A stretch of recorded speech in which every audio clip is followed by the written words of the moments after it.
Vaya caminata que nos hemos pegado, normalmente. ¿Qué tal? ¿Qué tal? Buenas noches. Hemos cambiado el plató. ¿Noto algo distinto? Sí, algo distinto tiene. Como más luz, quizás, ¿no? Como, A ver. como más luz y muy bonito, ¿no? Bueno, buenas noches. Bienvenidos a Que 30 años no es nada. El último que 30 años esta temporada. Esperemos Me que no. dijiste el último. El último sin matices. Sin Bueno. matices. O lo que es lo mismo, programa 132, que se dice pronto, ¿eh? 132. 132 aquí. Bueno, el caso es que hemos dicho, dado que nosotros nos dedicamos a contar lo que pasó hace 30 años y da la casualidad que una institución muy importante de la cultura de nuestra ciudad está celebrando su 30 aniversario, qué mejor que cerrar esta temporada de Que 30 años no es nada en la Casa Lis. Ah, muy bien. Me parece buena idea. Ahora, hasta ahora no te habías dado cuenta. No, pensé que era el Teatro Cajaduero la belleza que no. Por las butacas. Sí, perfectamente. Bueno, y además tenemos una silla vacía que lógicamente va a pasar a ocupar enseguida pues el director de la Casa Lis, Pedro Pérez Castro, que nos ha acogido generosamente, Sí. teniendo en cuenta... Y nos va a registrar a la salida. y nos va a Nos registrar así, la ahora salida. bien, teniendo en cuenta que somos huéspedes siempre molestos, se lo agradecemos mucho, así que Pedro, por favor, cuando quieras, estás en tu casa y momento de acompañarnos, porque vamos a hacer un viaje. Buenas tardes, muchas gracias. Bienvenidos Buenas tardes. a la Casa Lis. Muchas gracias. Muchísimas gracias. Vamos a hacer un viaje, como decimos, de 30 años, y es que parecerá mentira, porque claro, tendemos a pensar que todo está tal cual lo conocemos. Vemos esta casa preciosa, iluminada, cuidada, en perfecto estado de revista, tan bonita, tan impresionante, pero claro, esto no siempre fue así. No. De hecho, ¿te parece que empecemos Y lo a ver? podemos demostrar, además. Sí, y tenemos pruebas, señoría. Vamos a empezar a viajar en el tiempo, vamos a ver cómo era este espacio. A ver, la Casa Lis siempre fue una casa evidentemente señorial, una casa muy importante, construida, ¿no?, por esta familia poderosa, hacendada, pero claro, después hubo un cierto abandono, un periodo de casa y cultura municipal, que hubo unas pequeñas obras de acomodación, y cuando se empieza a plantear, mira, es exactamente el sitio en el que estamos, goteras, Madre mía.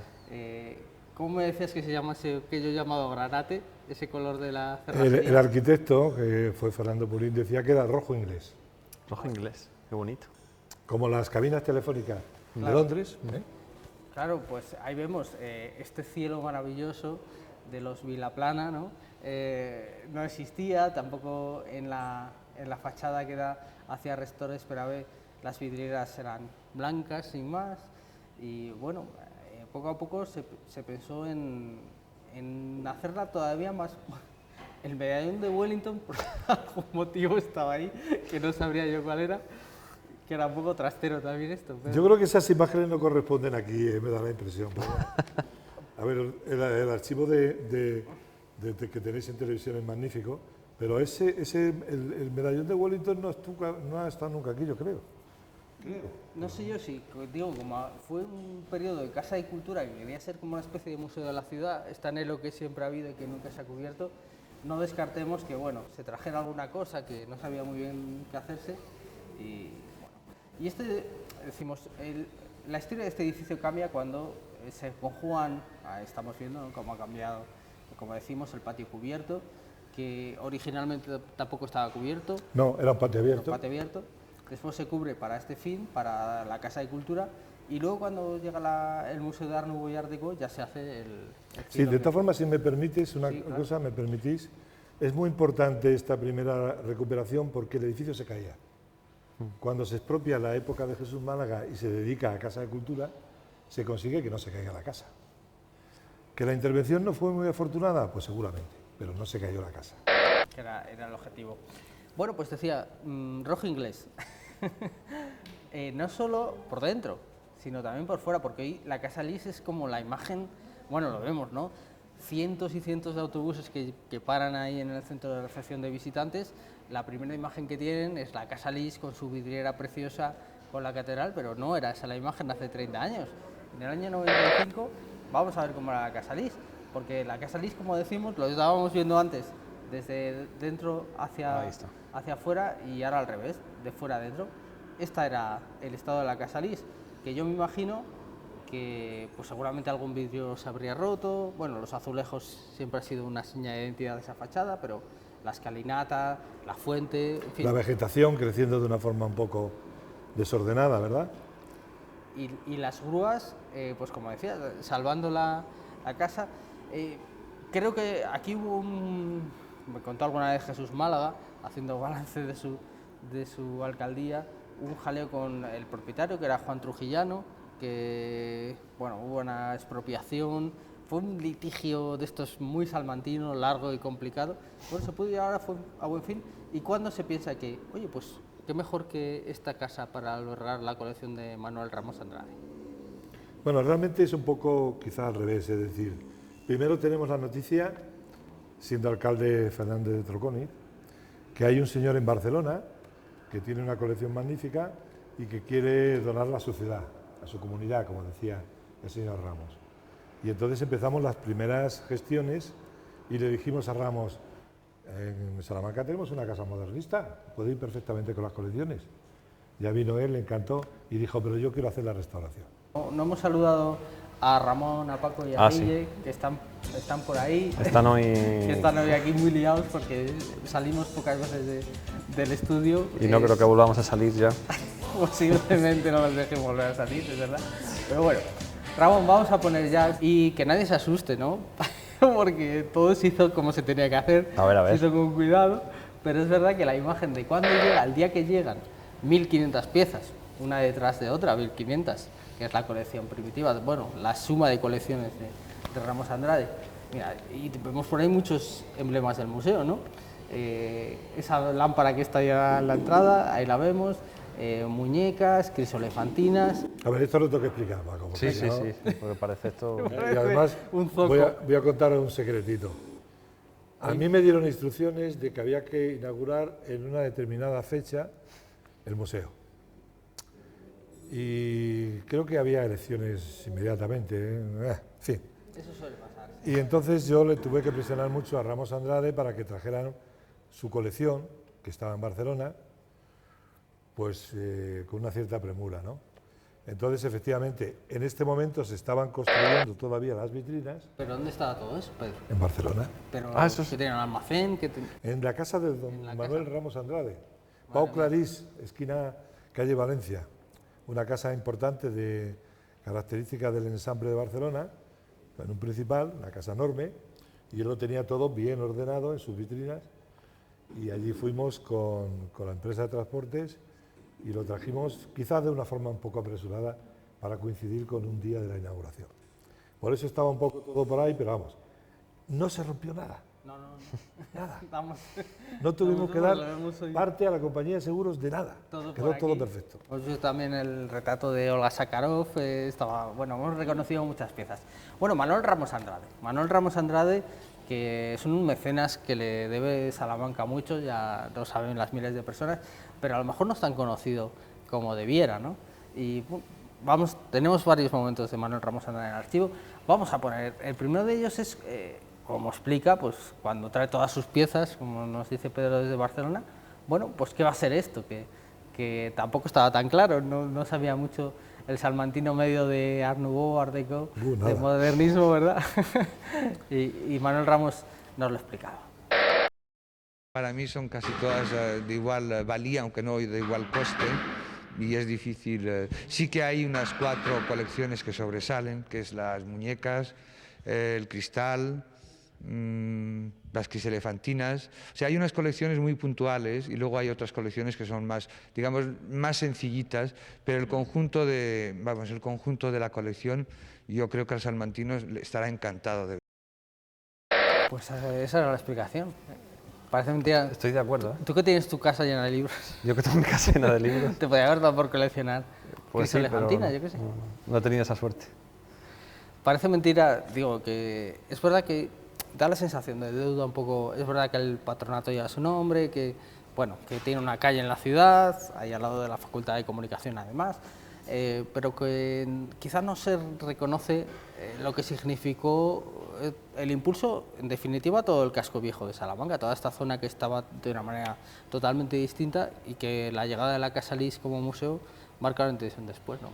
Sí, la verdad es que la aportación de Ramos Andrade, nosotros hacemos todo el esfuerzo posible por estar siempre comunicándolo y sobre todo cumpliendo sus fines fundacionales en su pueblo, en Navafrías.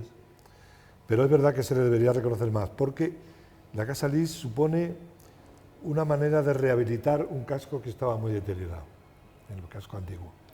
Si recordáis, bueno, no sé si hace 30 años, pero por aquí no venía tanta gente como ahora. No, hemos visto, ¿verdad?, imágenes de la calle Tentenecio, que está ahí al lado, con tráfico todavía, con casas caídas, bueno, lo hemos visto en el programa.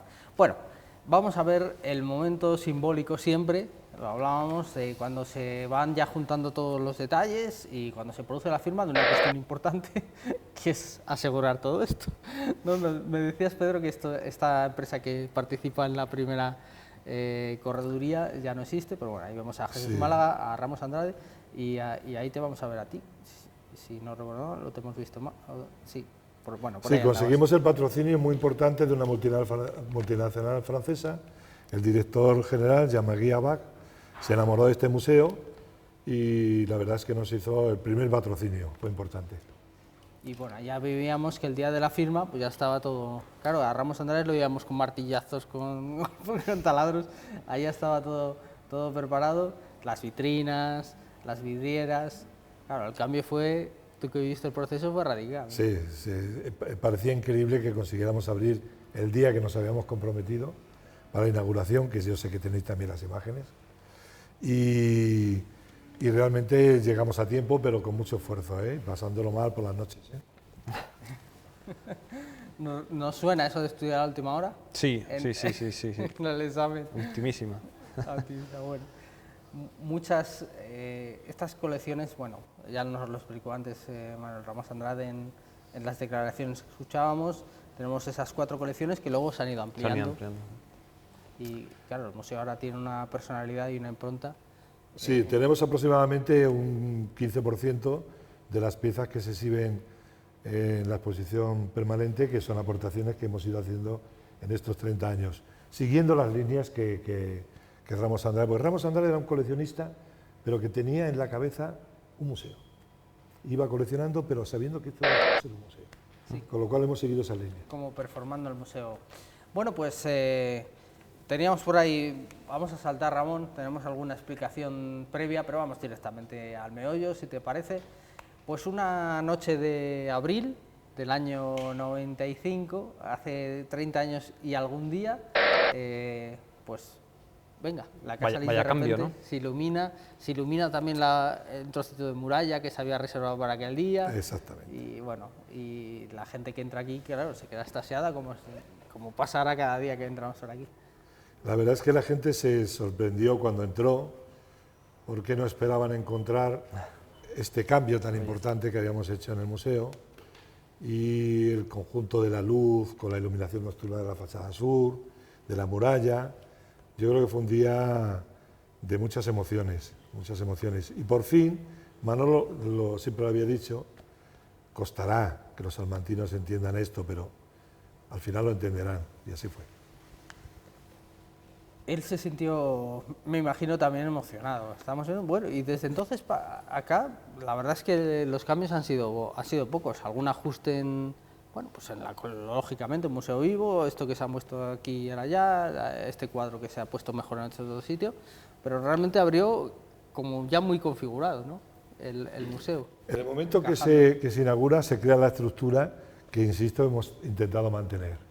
Hemos trabajado mucho en exposiciones temporales, hemos hecho más de 40 importantes además, y también hemos ido aportando pues nuevas piezas, completando las colecciones. Por ejemplo, por ahí atrás se ve un Federico Bertrand Massé que compramos en una subasta. Es decir, hemos ido completando las colecciones y sobre todo dotándola de mucha actividad para conseguir que el salmantino hiciera suya la casa, como casa suya. Esto es lo más importante para nosotros. Bueno, vamos a ver a alguna gente que nos ha resultado curiosa, de la que estaba aquí aquella noche. Porque, por ejemplo, parece mentira, pero claro, empiezan a echar cuentas, la casa se acaba, se inaugura, decimos, el museo en el año 95, pero se había acabado en 1905. Exactamente. Y el arquitecto de aquella casa, Joaquín de Vargas, pues tuvo familia y todavía la hija de Joaquín de Vargas acierta venir a esa inauguración. Claro, a ver cómo era la casa que construyó su padre para la familia Lis y cómo había quedado como museo. Vamos a ponerle cara a la hija de don Joaquín de Vargas. Me parece una suerte grande que haya un salmantino que se acuerde de traer cosas a Salamanca. Bueno, este pedacito, pero... Sí, un documento muy importante, histórico, es decir, ya lógicamente no vive la hija, pero sí que hemos mantenido la relación con el resto de la familia. Hasta tal punto, incluso en la última exposición hemos tenido un busto de don Joaquín de Vargas que nos ha cedido la familia. Más gente que puede sorprender, que estuviera por aquí, pues la madre de Luis Eduardo Aute, que también nos la hemos encontrado en las imágenes. Vamos a ver qué contaba. Porque yo misma, por los míos, me doy cuenta de cantidad de cientos de millones que pueden costar las muñecas. Y me decía, la madre de Aute era una de las muñecas muñequeras importantes nacionales. Anda. De hecho, Manuel había vendido muñecas a la madre de Aute, pero evidentemente la colección que tenía ella no podía compararse. La que tenemos en el museo es impresionante, impresionante, porque es fruto de un coleccionista que era anticuario y que se podía permitir el lujo de las mejores muñecas guardarlas para él. O sea, esa sí que había que registrarla Sí, a la salida. pero Aute era filipino. ¿Esta señora también? No lo sé. Sí, Aute sí, Aute Pues seguro. debía ser también, Sí, sí. pero era De eso tenía rasgos, ¿verdad? Sí, Filipinos. porque es que ahora... El tema de viajes, bueno, Bueno, ella se empeñó que tenía que estar aquí y la invitamos y estuvo aquí. Hombre, y no se vio nada, ¿no? Garantizado. Bueno, la casa Lis que pues coge su vuelo. Hay también, lo hemos visto, que no lo hemos traído, un pequeño debate en la ciudad sobre si debe cobrar entradas a los salmantinos o no. Lo recordamos, una pequeña polémica.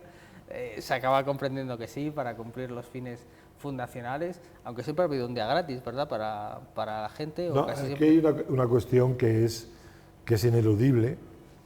Durante un montón de meses fue gratis para todo el mundo. Y luego, efectivamente, los salmantinos decían, ¿y por qué no es gratis para nosotros? Igual que lo de Navafrías decían, ¿y por qué esto no viene a Navafrías? Quiero decir, Manolo lo tenía muy claro y sobre todo hay una normativa europea, no se puede hacer discriminación entre los ciudadanos de la Comunidad Europea, no se puede. Ya, antes era, aunque eso era antes era más fácil. Por ahí, por ahí. Bueno, vamos a ver, y decimos que el museo va cogiendo vuelo y llega el primer año ya con muy buenas cifras de visitas. Se empieza a correr la voz por toda España y también por el extranjero. Oye, que hay un museo en Salamanca. Ah, la universidad, no, un museo de Art Nouveau y Art Deco, pero bueno. La Casa de la Concha. Y la Casa no, Lis. un museo de verdad. Y hay que celebrarlo.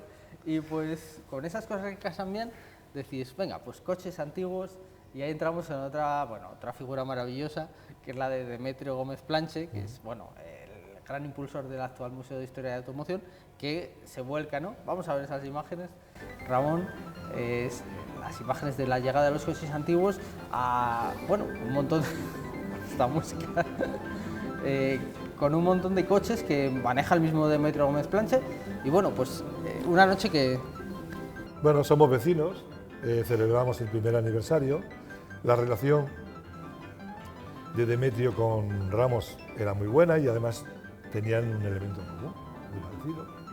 Son muy parecidos los dos museos, son fundaciones, son edificios de propiedad municipal, cedidas a una fundación y dos mecenas, o sea que es muy parecido todo. Por eso quisimos también que lógicamente estuviera presente la colección de Demetrio y aprovechando el primer aniversario, pues los coches de los años 20, la Belle Époque. Qué bonito. ¿No lo vemos? ¿Sí? Bueno, estamos viendo ahí detrás y se va, bueno, en un aparcamiento ahí, un aparcamiento de lujo. La verdad es que casa fenomenal. Y hemos visto a Demetrio conduciendo. Sí, Que efectivamente, mismo... Demetrio lleva siempre... Míralo, ahí está. Le estaba poniendo una multa, creo. Sí. Por exceso de velocidad no creo. A ver si me ha pasado la ITV. Bueno, venga, pues coches, curiosamente, luego cruzando la calle seguiría el Museo de Historia de la Automoción Exactamente. en el año 2002, que todavía no estaba, yo creo, ni en pensamiento en ese momento. Ya, Y ahí Demetrio. Demetrio ahí manejando su Sí, sí. coche, a ver si se lo iban a rozar, ¿eh? Sí, Esos no. coches tan bonitos. Bueno, una noche interesante. Ahí, Pedro. Ahí con bigote, Sí. y con bigote Pilar Fernández y Labrador, Fernández Labrador. que era patrona de la fundación en aquel momento, concejala de Cultura. Y más cosas, no se hace solo, no se traen solo coches antiguos, sino que se hace un desfile de moda. También Sí. se han hecho miles de actos culturales, lo estábamos recordando antes, pero bueno, hay cosas que como que casan especialmente bien. Lo pedían, ¿no? La casa, un desfile de moda, ¿no? Hemos hecho bastantes cosas de moda. En este caso, en concreto, era una colección basada en los años 30. ¿eh? Y ahí se le da un, bueno, están mezcladas las imágenes, se le Sí. da un agradecimiento a Demetrio, me imagino por haber venido. Y luego, no lo vamos a ver quizá, pero se redescubre, digamos, esta terraza y se empieza a aprovechar. Este año también va a haber noches de lis, va a haber terrazas. La va a haber- terraza se ha convertido en un elemento de verano clarísimo, ¿no? Para las noches de lis, para hacer de todo, de todo. Hoy, por ejemplo, va a haber también una actividad, se ven los fuegos artificiales de esta noche, claro. se ven divinos. Bueno, pues ahí dejamos a estas chicas tan... El Corte Inglés venía a hacer aquí los desfiles, este es un desfile de Corte Inglés, ¿no? Claro, ha habido un montón de actividades, desfiles, exposiciones, presentaciones también. Bueno, ha habido de todo. Vamos a recordar pues, rápidamente algunos detalles por cerrar un poco la historia, ¿no? Muy poco después de que se inaugure el museo, muy poco después, creo que es al segundo año, Manuel Ramos Andrade fallece muy repentinamente, además, 52 años, muy joven, y bueno, pues se ha enterrado en Navas Frías. Estas son las imágenes, ahí, cedidas por Telemiróbriga.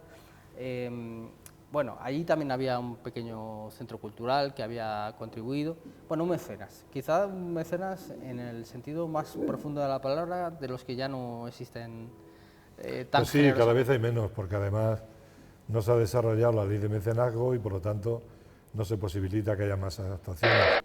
En los casos de Manuel Ramos Andrade son casos singulares. Son casos singulares porque de verdad es un acto de generosidad. Y lo único que pide es que se conserve su colección, que no se venda, lógicamente, y que ayudemos a su pueblo, que es lo que estamos haciendo. Y no llega, fíjate, y es una pena, a recibir la medalla de la ciudad, porque ¿No? en ese interludio fallece y la recoge entonces el presidente del patronato, que era el alcalde de Navas Frías. Esto, ahí está, y la recibe justamente, ya vemos a Julián Lanzarote, junto con los salesianos, así que debió ser el año 98, ¿puede ser? Sí, la verdad es que desde mi punto de vista, y me voy a permitir este comentario, bastante feo como se hizo, bastante feo porque Ramos Andrade se merecía una medalla de oro con un poco más de distinción, desde mi punto de vista. Yo creo que el alcalde de aquel momento no fue muy justo con él. Bueno, pues ahí lanzamos el don Juan Manuel, que me suspendió a mí. Sí, claro. Con razón. Música seguro. Con toda la con razón del mundo. Otra cosa no, No se pero... lo reprocho en absoluto. Menos mal que me reoriente. Bueno, vamos a ver esas imágenes que son curiosas de los visitantes 1 millón, porque la casualidad da que estos señores, pinta verdad Víctor de Garrido no parece. No, de Garrido, pero no, de Garrido oímos Norte quizá. Oímos a las imágenes, ahí tenemos a Pedro y dice, ¿pero hablan en español? Sí, sí, ¿dónde lo han aprendido? Hablaban perfecto español. Así que ahí os estáis comunicando. Bueno, 1 millón en muy poco tiempo. Sí, la verdad es que fue espectacular. El aumento de visitantes del museo fue algo muy, muy, muy espectacular. Y para nosotros era importante que fueran extranjeros porque en este momento ya representan casi el 50% de los visitantes, ¿no? Y el hecho de que fueran extranjeros también le daban una cierta relevancia al acto. Luego hicimos el de 2 millones y ya hemos dejado de hacerlo porque ya vamos por 3 y pico, ya nos hemos cansado. Ya el 10 millones a lo mejor. Está el rector, ¿no? El rector Estaba Verdugo, el Verdugo de presidente del patronato, el rector, sí. Bueno, Bien.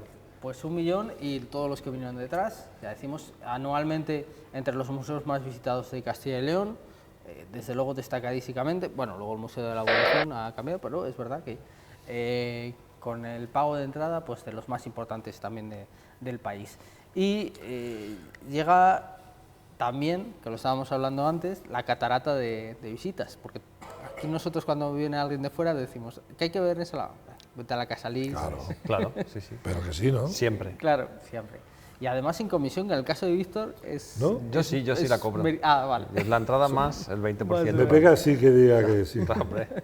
Bueno, vamos a ver alguna representación de las visitas que vienen, ya digo, a título un poco de inventario, porque quizá de las primeras que ponen a la Casalís, como decimos en el mapa, pues ya se sabe, que venga la realeza, ¿no? Y de repente pues el príncipe Felipe que visita la ciudad, el actual Felipe VI, mira la que se liaba antes, cuando venía, yo creo que ahora esto es como más cotidiano, pero madre mía la jaleo. Y lo que he visto, Pedro, es que no fue una visita así como de estas de cumplir, parece como que se va parando mucho, que, ¿no? Que te obliga a sacar alguna cosa incluso. El actual rey estaba muy bien educado, muy correcto. Era el momento en el que le estaban paseando por todas las comunidades autónomas y cuando venía a Salamanca, pues como vosotros decís, oye, no puede dejar de ver la Casalís, ¿no? Y la verdad es que fue una visita muy agradable porque yo conseguí romper un poco el protocolo de la Casa Real era de una rigidez enorme y yo pedí permiso, se lo dije a él nada más llegar, cuando empezamos a subir las escaleras, porque entramos por la fachada sur, que lo primero que me dijo, director, ¿por qué no se entran por aquí el público?